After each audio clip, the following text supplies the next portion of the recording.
बोलिए श्री कृष्ण कन्हैया लाल की जय। सद्गुरु महाराज की जय। अर्स तुम्हारा मेरा दिल है, तुम आए करो आराम। अर्स तुम्हारा मेरा दिल है, तुम आए करो आराम। सेज बिछाई रुच रुच के, सेज बिछाई रुच रुच के, यही तुम्हारा विश्राम। अर्स तुम्हारा मेरा दिल है, तुम आए करो आराम। अर्स कया दिल मोमिनो, अर्स में सब बिसर। अर्स कया दिल मोमिनो, अर्स में सब विसर।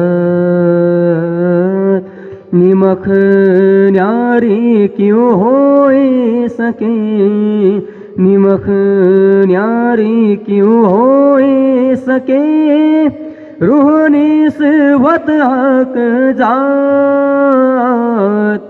अर्स तुम्हारा मेरा दिल है, तुम आए करो आराम। इश्क सुराही ले हाथ में, पिलाओ आठों जाम। इश्क सुराही ले हाथ में, पिलाओ आठों जाम। अपनी अंगना जो अर्स की, अपनी अंगना जो अर्स की, ताए दीजिए अपनों ताम। अर्स तुम्हारा मेरा दिल है, तुम आए करो आराम। कहे मोहम्मद अरबास से, जो कोई आए होए उतर। कहे मोहम्मदी अरबास से, जो कोई आए होए उतर। सो इन स्वरूप को चरण लेके, सो इन स्वरूप को चरण लेके, चलिए अपनों घर। अर्स तुम्हारा मेरा दिल है, तुम आए करो आराम। सेज बिछाई रुच रुच के, सेज बिछाई रुच रुच के, यही तुम्हारा विश्राम। अर्स तुम्हारा मेरा दिल है, तुम आए करो आराम। तुम आए करो आराम, तुम आए करो आराम। जतिमर यामे फिरे, रवि शशि तारे नाथीर। शेष नाग कर ब्रह्मांड, ले धर्यो वाके सिर, ले धर्यो वाके सिर। बोलो कृष्ण कन्हैया लाल की, श्री निजानंद स्वामी की, श्री प्राणनाथ प्यारे की, महारानी बाईजुराज की, महाराजा छत्रसाल की, गुरुजी मंगलदास महाराज की, श्री कृष्ण प्रणामी धर्म की, तीनों पुरी धाम की, सर्व सुंदर साथ की। देव दानव ऋषि मुनि प्रणाम। उपस्थित धर्मप्राण शिरोमणि सुंदर साथ जी, माताएं, बहनें, भाइयों, बहुत ही सुंदर अवसर, सुखद अवसर, मंगलमय अवसर, मंगल तन, मंगल मन, मंगल जीवन, मंगल विचार, सब कुछ गुरु चरणों में बैठने से मंगल ही मंगल हो जाता है। क्योंकि गुरु जी ने अपने जीवन को ही मंगल नहीं किया, सारे सुंदर साथ के जीवन को भी मंगलमय बना दिया अपने उपदेश से, मंगल वाणी से, मंगल उपदेश से, मंगल ज्ञान से और मंगल दर्शन से। तो इसलिए हम सब भी मंगल बनने के लिए, अमंगल को दूर करने के लिए, बाधाओं को दूर करने के लिए हम लोग मंगल धाम में उपस्थित होते हैं। तो दुनिया की सृष्टि दो प्रकार की बताई। ऐसे तो सृष्टि एक ही तरह से होती है, सबका जन्म समान रूप से एक ही प्रकार से होता है, परंतु बचपन से ही दैवी और आसुरी वृत्ति बढ़ने, विकसित होने लगती है। दैवी वृत्ति क्या है? सतगुणी, सतगुण प्रधान बन जाता है, सतगुण को बढ़ावा देता है तो दैवी वृत्ति आती है। तमोगुण को बढ़ावा देगा तो आसुरी वृत्ति आती है। तमोगुण में लड़ाई झगड़ा, द्वंद्व, फंद, काट मार, दूसरे को सहन न करना, दूसरे को बढ़ने न देना, यह तमोगुण का प्रभाव होता है।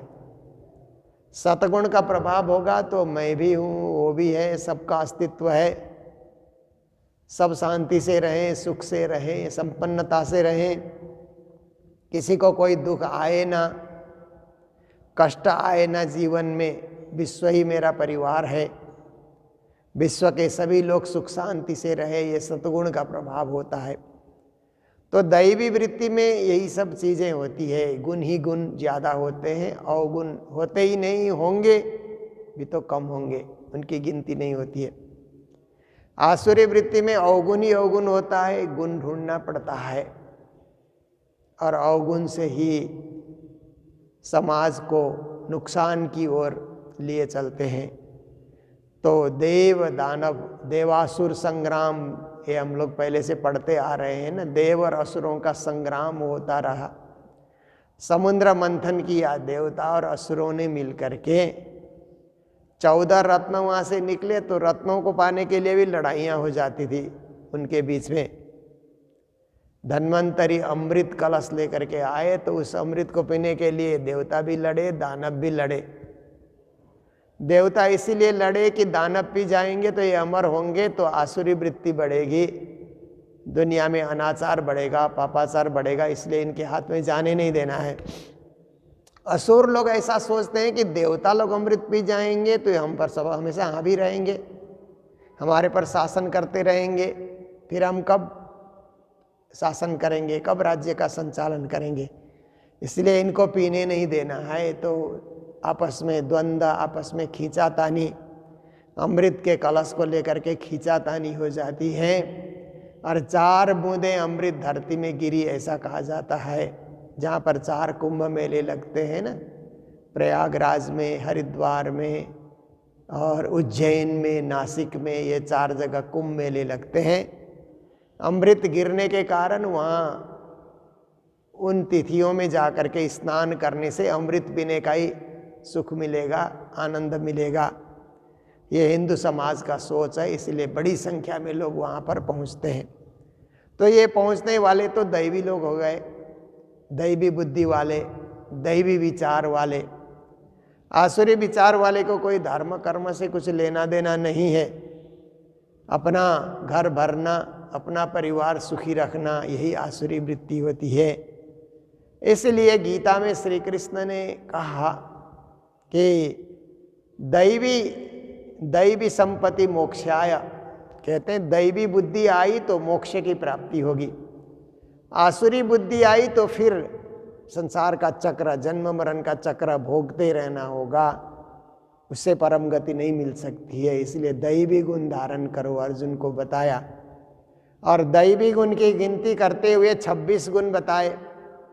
दैवी गुण को एक से एक बढ़ करके 26 दैवी गुण 16 अध्याय गीता में कृष्ण ने बताया। और आसुरी दुर्गुण 6 ही बताए।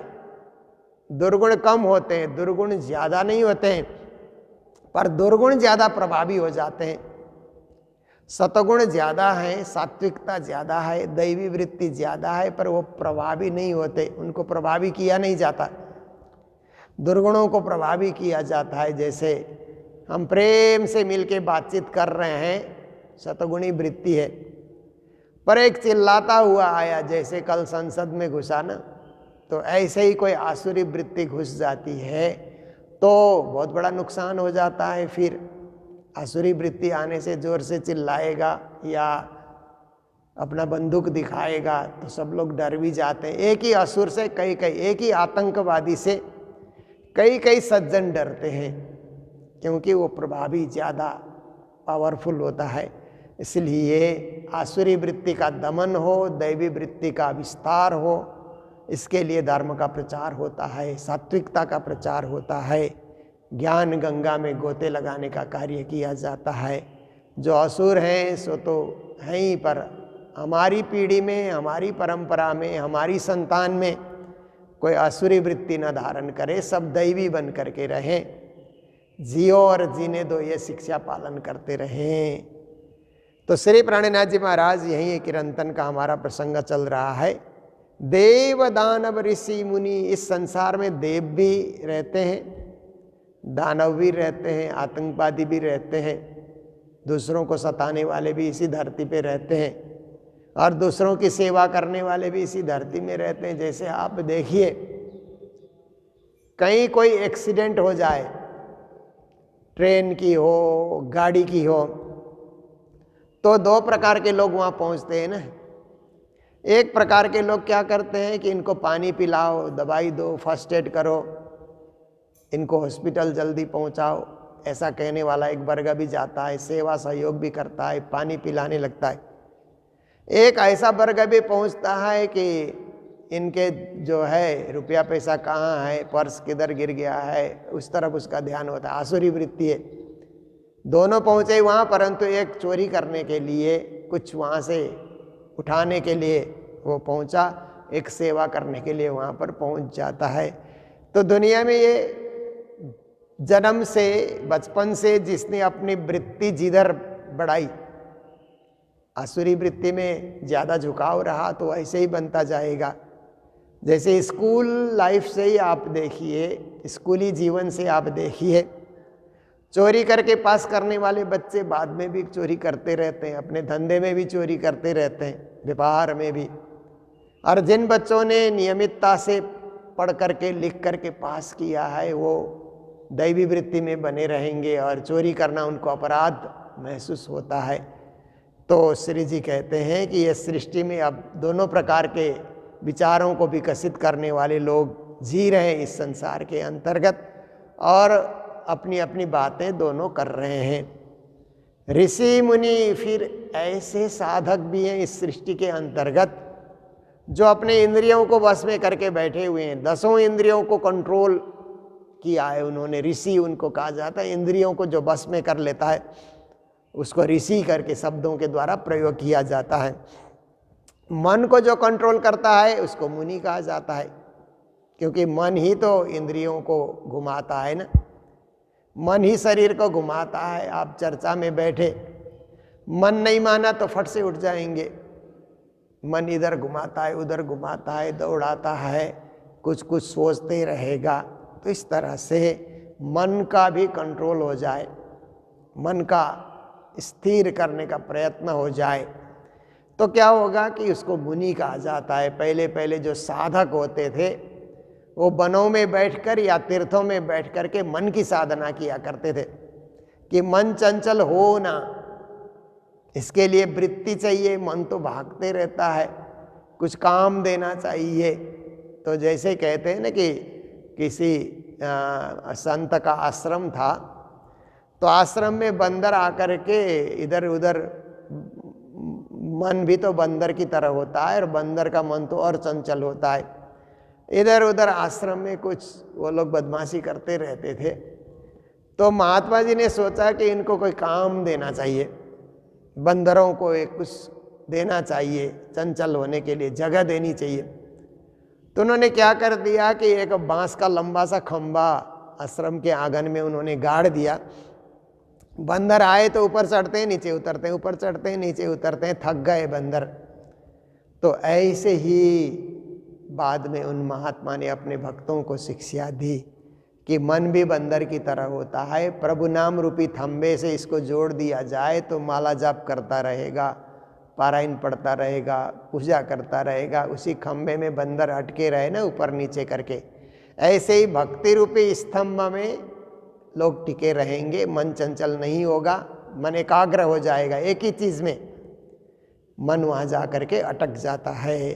तो ऋषि मुनि हो गए, ब्रह्मज्ञानी बड़ी मत, और कई लोग ब्रह्मज्ञानी होते हैं, ज्ञान की बातें करते हैं, मात्र ज्ञान नहीं, परमात्मा के अनुभव की बातें भी सुनाते रहते हैं।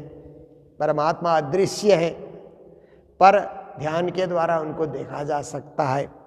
परमात्मा अनिर्वचनीय है परंतु प्रार्थना के द्वारा उनको पुकारा जा सकता है।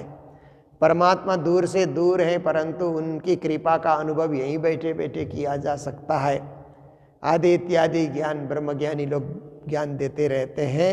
बड़ी मत मतलब बड़े बड़े सिद्धांतों को लेकर के, अलग अलग मत है ना हमारे जो है शास्त्रीय परंपरा में, अद्वैत मत, द्वैत मत, शुद्धाद्वैत मत, विशिष्टाद्वैत मत, स्वलीलाद्वैत मत, ये सब अलग अलग मत हैं।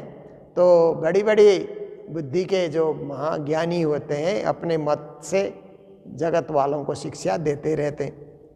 शास्त्र वाणी शब्द मात्रा कहते हैं, शास्त्रों में भी वाणी है, ज्ञान है, वेदों में ज्ञान, पुराणों में ज्ञान, उपनिषदों में ज्ञान, 6 शास्त्रों में ज्ञान, संत वाणी में ज्ञान, ज्ञानी ज्ञान है सब में। तो ऐसे जो शास्त्र वाणी शब्द हैं, ये बोली सबे सरसत्व, श्री प्रणा जी कहते हैं। पर ये जो बुद्धि आई, ज्ञान उपदेश करो, ज्ञान चर्चा करो, ज्ञान गंगे में गोते लगाओ, ये बुद्धि कहाँ से आई? कहते हैं सरस्वती के द्वारा, क्योंकि शिक्षा की देवी सरस्वती कहा जाता है ना, विद्या की देवी। इसीलिए संस्कृत का जब व्याकरण का अध्ययन होता है ना, तो नत्वा सरस्वतीं देवीं शुद्धां गुण्यां करोम्यहम पाणिनीय प्रवेशाय लघु सिद्धांत कौमुदी। तो लघु सिद्धांत कौमुदी जब संस्कृत का बड़ा व्याकरण है, उस व्याकरण से संस्कृत भाषा का पूरा ज्ञान हो जाता है। तो व्याकरण का उच्चारण जब शुरू होता है तो सबसे पहले ये श्लोक याद कराया जाता है कि विद्या की देवी सरस्वती को हम नमन करते हैं और पाणिनीय कृत व्याकरण शास्त्र में हम प्रवेश कर रहे हैं, और लघु सिद्धांत कौमुदी से हम आगे बढ़ करके वेद वेदांत वेदांग को हम पढ़ेंगे। तो विद्या की देवी सरस्वती अब हमारे प्रणामी परंपरा में तो एक श्री राज्य को मान लिया तो सभी देवी देवता वहीं आ जाते हैं, एक मूल को पकड़ा तो सब वहीं आ जाते हैं। परंतु हिंदू धर्म की विशेषता है कि सभी देवी देवता अपने अपने ठिकाने बैठ करके अपने अपने कार्य का संचालन करते हैं और सबके ऊपर पूर्ण ब्रह्म परमात्मा है। जैसे गीता में श्री कृष्ण ने विभूति योग में कहा कि जितने भी देवी देव हैं मेरी विभूतियाँ हैं, मेरे हिसाब से कार्य करते हैं। मैया दक्षेन प्रकृति सूयते सचराचरम, मैं सृष्टि का अध्यक्ष हूँ, सृष्टि की अध्यक्षता मैं करता हूँ। हम बीज प्रदः पिता, सारे को जीवन देने वाला, बीज देने वाला मैं हूँ, ऐसा करके श्री कृष्ण ने कहा है। तो ऐसे परब्रह्म श्री कृष्ण और देवी देवता विभूतियाँ हैं, उनका अपना अपना अस्तित्व है। लक्ष्मी का अपना अस्तित्व, सरस्वती का अपना अस्तित्व, पार्वती का अपना अस्तित्व, देवियों का अपना अस्तित्व है। पर ये जितना भी ज्ञान है ये सरस्वती के द्वारा संचारित है, और सरस्वती के द्वारा ज्ञान आया इच्छा शक्ति के द्वारा, इच्छा शक्ति में ज्ञान आया अब स्वामिनी के द्वारा, स्वामिनी में ज्ञान आया श्यामा जी के द्वारा, पूर्ण ब्रह्म परमात्मा के साथ जो श्यामा जी हैं केवल धाम में आकर के स्वामिनी के रूप में, फिर होते होते देवी देवताओं देवियों के रूप में भी उनकी शक्ति चल करके आती है। इस प्रकार की भी मान्यता है। तो श्री प्राणनाथ जी महाराज आगे समझा रहे हैं, वर्ण चारों विद्या 14। संसार में 4 वर्ण के लोग हैं ना, ब्राह्मण, क्षत्रिय, वैश्य, शूद्र, ऐसे करके कहा जाता है। ये 4 वर्ण इसलिए बांटा कि सामाजिक व्यवस्था सुचारू ढंग से चले, किसी को अछूत बताने के लिए नहीं। पर कालांतर में क्या हुआ कि शूद्र अछूत हैं ऐसे करके मान्यता की विकास की गई, पर वास्तव में किसी को अछूत कहने के लिए श्री कृष्ण ने नहीं माना। और वेदों ने भी कहा है कि ब्राह्मणस्य मुखमासित, कहते हैं एक ही व्यक्ति में भी 4 जाति है। मुखमंडल जो है उसका मुख से लेकर के जो चेहरा है वो ब्राह्मण है, उसके जो बाजू हैं, हाथ हैं, वो क्षत्रिय है, पेट वैश्य है और पांव शूद्र है। ऐसा करके भी वेदों ने कहा कि एक ही आदमी खड़ा है उसी में 4 जाति भी हैं। जाति का मतलब है विभाग, अलग अलग विभाग, अलग अलग विभाग में लोग काम करेंगे। जैसे ब्राह्मण, इसलिए उनको ब्राह्मण बताया गया कि पढ़ें पढ़ाएं, शिक्षा का प्रचार करें, विश्व भर में शिक्षित लोगों को जन्म दें, इसके लिए ब्राह्मण करके कहा। देश की, समाज की, राष्ट्र की रक्षा करें, इसलिए उनको क्षत्रिय कहा। व्यापार करें, क्योंकि सर्वसाधारण के घर घर में सामान तो व्यापारी लोग ही पहुंचाते हैं, सब जगह से सामान इकट्ठा मंगा करके लोगों को सुविधा देते हैं। व्यापार करना भी एक विशेष कार्य है। और फिर लोगों को सहयोग करें, काम में मददगार बने, उसके लिए शूद्र करके ये कहा गया। पर शूद्र शब्द अछूत के लिए प्रयोग नहीं हुआ शास्त्रों में। कालांतर में हमारे सामाजिक व्यवस्था ने उनको अछूत कहा, इसलिए वे सारे नाराज होते हैं। ऐसे नाराज होने की कोई ज़रूरत भी नहीं है, क्योंकि अब समय ऐसा आ गया है कि कोई किसी को अछूत मानता ही नहीं है। मानव, सब मानव हैं, अपने अपने विभाग का संचालन कर रहे हैं और अपने अपने विभाग में उन्नति कर रहे हैं। तो श्री जी महाराज कहते हैं 4 वर्ण। गीता में भी चतुर्वर्ण्यम मया सृष्टम गुणकर्म विभाग स। कृष्ण ने कहा मैंने 4 जाति की सृष्टि की, उनके गुण और कर्म को देख करके। उनके गुण कैसे हैं, गुण विकसित करे, कर्म कैसा करता है, उत्तम कर्म करे, ये सब देख करके। तो श्री जी ने भी इस चीज़ की पुष्टि की। वर्ण 4, विद्या 14। फिर 14 प्रकार की विद्या, प्राचीन हिंदू परंपरा में, सनातन परंपरा में 14 प्रकार की विद्या पढ़े पढ़ाए जाते थे। जब बच्चे गुरुकुल में जाते थे तो गुरुकुल में जाने के बाद 14 विद्याएं उन्हें पढ़ाई जाती थी। तो सबसे पहले तो वेद 4 हैं, ऋग्वेद, सामवेद, यजुर्वेद, अथर्ववेद, इसलिए 4 वहाँ से जोड़ना चाहिए। फिर उसके बाद 6 शास्त्र आते हैं, शिक्षा, वेद के वेदांग आते हैं, शिक्षा, कल्प, व्याकरण, छंद, निरुक्त, ज्योतिष करके ये 6 इधर आ जाते हैं। फिर उसके बाद मीमांसा है, न्याय है, शास्त्र है, धर्मशास्त्र है, पुराण इत्यादि हैं। ये कुल मिला करके 14 विद्या कहे जाते हैं, जो उस समय विद्यार्थी लोग गुरुकुल में जा कर के वो उपाध्याय, फिर शास्त्री, फिर उसके बाद आचार्य तक की पढ़ाई कर लिया करते थे। तो इसी 14 विद्या के अंतर्गत फिर 64 कलाएं भी सिखाई जाती थी। विद्या तो 14 ही है, परंतु उनमें 64 प्रकार की कलाएं सिखाई जाती थी। तो 64 कला में 14 कला को 14 विद्या के समान ही माना जाता रहा। जैसे भागवत में हम लोग सुनते हैं ना, श्री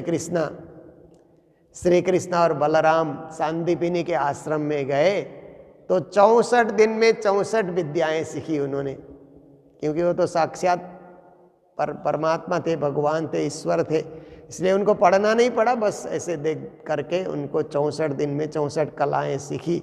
ये भागवत में बताई जाती है। तो यहाँ पर भी जो 14 हैं, 64 में से जो 14 विद्या के साथ संलग्न हैं, उनकी चर्चा यहाँ पर की जाती है। उनमें से एक विद्या है नृत्य करना। क्योंकि जीवन में आनंद भी चाहिए। केवल हाथ बांध करके बैठा रहेगा 24 घंटे तो उसके जीवन में आनंद नहीं आएगा। इसलिए नाचना नचाना, एक तो संसार में नाटकशाला में नाचना और नचाना होता है, पर मंदिरों में भी परिक्रमा की घड़ी में नाचना नचाना होता है, परमात्मा के आगे नाचना। और कृष्ण ने तो रासलीला करके नृत्य विद्या को बहुत ऊंचा स्थान दे दिया। इसलिए 14 विद्या में यह नृत्य सीखना ये भी एक विद्या है। दूसरा है संगीत सीखना, गाना। देखिए लोग जब गाते हैं सबका कंठ तो एक जैसा दिखता है, जब आपके सामने खड़े होंगे तो एक समान कंठ लेकर के लोग खड़े होते हैं, पर किसी के कंठ में गाने की कला है और किसी के कंठ में बोलने की कला है, किसी के कंठ में इतना कुछ नहीं होता है, केवल बातचीत कर लेता है। पर गाने की कला उसी तरह के कंठ से राग में अलापते हुए गाता है तो सुनने में बड़ा आनंद आता है। पर यह संगीत भी एक विद्या है, इसको भी सीखने की जरूरत होती है। सरगम के साथ, 7 स्वर के साथ इसको अध्ययन किया जाता है।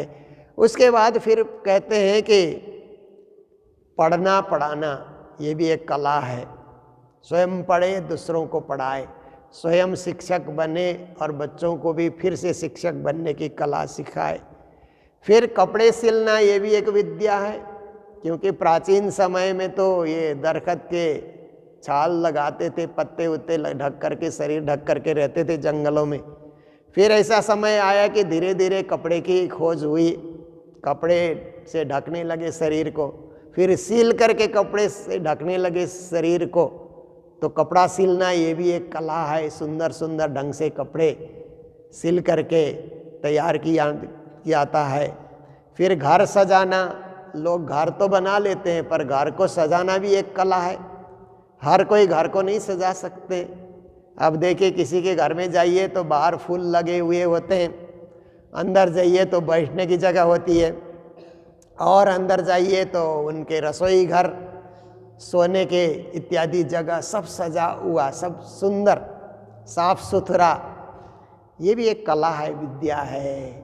और किसी के घर में आप जाएंगे तो फूल भी नहीं दिखलाई देता है, दरवाज़ा खोलते ही कचड़ा ही कचड़ा अंदर दिखता है। रात को सोए और कंबल को भी ठीक ठाक नहीं किया, बिस्तर को भी ठीक ठाक नहीं किया, भोजन किए तो बर्तन वहीं धर दिया, ऐसे ही जूठे बर्तन पड़े हुए हैं, क्योंकि उनके पास 14 विद्या नहीं है। 14 विद्या में से ये जो घर सजाने वाली विद्या है ना, ये उन्होंने पढ़ी नहीं।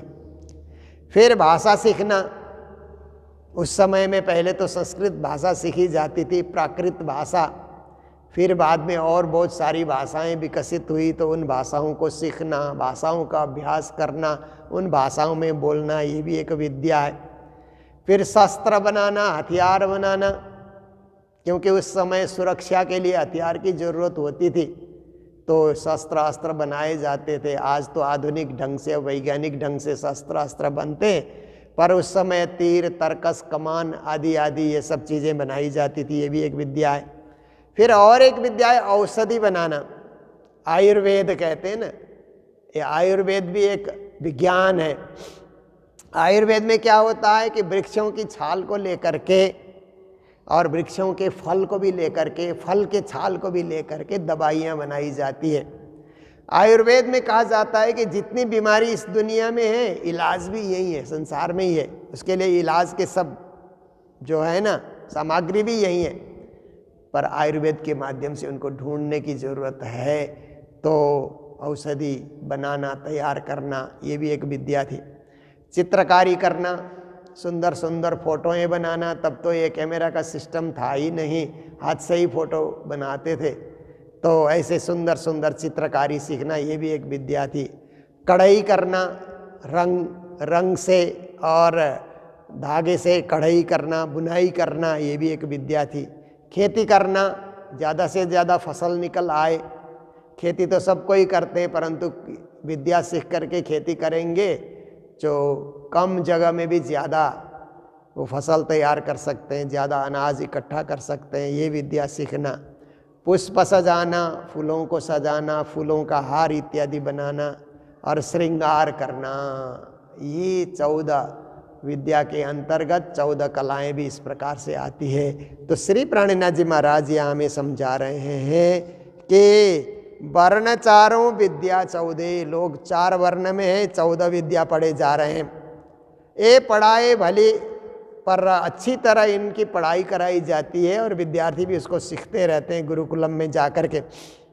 कर आवरण मोह को, परंतु इतना सब होने के बाद भी माया का आवरण उनके ऊपर आ जाता है, तो लोग उसमें भी स्वार्थ ढूंढने लग जाते हैं, उसमें भी एक दूसरे के साथ कंपटीशन शुरू कर देते हैं और वहाँ भी कहीं ना कहीं पैसा कमाने की वृत्ति मन में आ जाती है। जब माया का आवरण लोगों के ऊपर आ जाता है तो इस वृत्ति से कितना पैसा कमा सकते हैं, नाच करके कितना कमा सकते हैं, गा करके कितना कमा सकते हैं, कढ़ाई बुनाई करके कितना कमा सकते हैं, ज़्यादा से ज़्यादा कैसे कमा सकते हैं, ये माया घेर लेती है। विद्या तो अच्छी है, पर विद्या को आजीविका का साधन जब बनाया जाता है तो स्वार्थ वहाँ आता है, मोह आने लग जाता है। ये प्राणनाथ जी इस वेदांत के प्रकरण में हमें शिक्षा दे रहे हैं। कर आवरण मोह निध को खेलावे नर नार, मोह और आवरण माया का हो जाने से स्त्री और पुरुष संसार में मेहनत तो कर रहे हैं परंतु फल कम मिलता है, क्योंकि मेहनत उन्होंने किया केवल अपने लिए, समाज के लिए, धर्म के लिए, मानवता के लिए, परमात्मा की भक्ति करने के लिए भी साथ साथ में मेहनत करें तो 14 विद्या सफल है। केवल स्वार्थ से अपने आप को बनने के लिए ही मेहनत किए जा रहे हैं तो जीवन निरर्थक हो जाता है, विद्याएं पढ़ना भी निरर्थक हो जाता है। विद्याओं की सफलता तब है कि हम समाज में खड़े हो सकें, सामाजिक जीवन बना सकें, लोक कल्याण के लिए हम कार्य कर सकें। तो ये हमारा अध्ययन करना, सत्संग करना, वाणी सुनना और परमात्मा के साथ अनुराग रखना सफल होता है।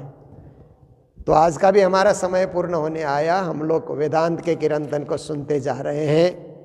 तो हमारे पास जो सेवाएं हैं, मैं विदेश यात्रा में था तो बहुत सारे सुंदर साथ के नाम का मैंने उच्चारण किया। डेनवरी के सुंदर साथ का नाम छूट गया था, जिनके यहाँ मैं ठहरा, जिग्नेश जी, कमल जी और हितेश जी। और वहाँ के डेनवरी के काफ़ी सारे सुंदर साथ ने मंगलधाम के लिए विद्यार्थी की पढ़ाई के लिए सेवाएं भेजी थी। उन सबको भी बहुत बहुत मंगल बधाई देते हुए आज के दिन हमारे बीच वर्जीनिया से सुमन जी और मनीषा जी यहाँ पर आए हुए हैं और मनीषा जी के पिता जीवन जी और गोमा जी धुलाबारी से। तो वर्जीनिया में रह करके भी वहाँ भी अपने कार्य करते हुए भी सत्संग करते हैं और वहाँ भी सुंदर साथ का संगठन बढ़ाते हैं।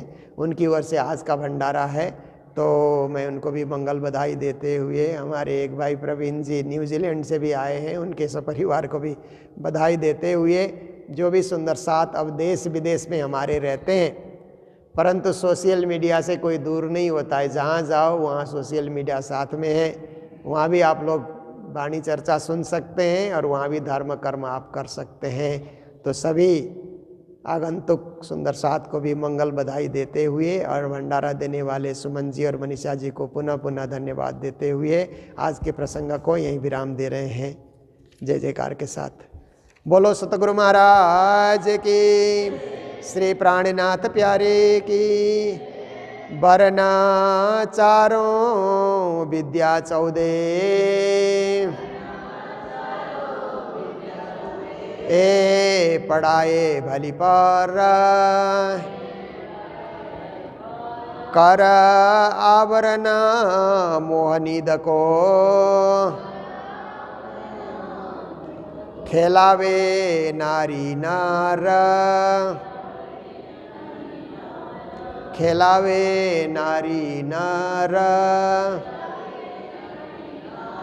बोलो श्री प्राणनाथ प्यारे की, श्री धाम के धनी की। प्रणाम।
Easy.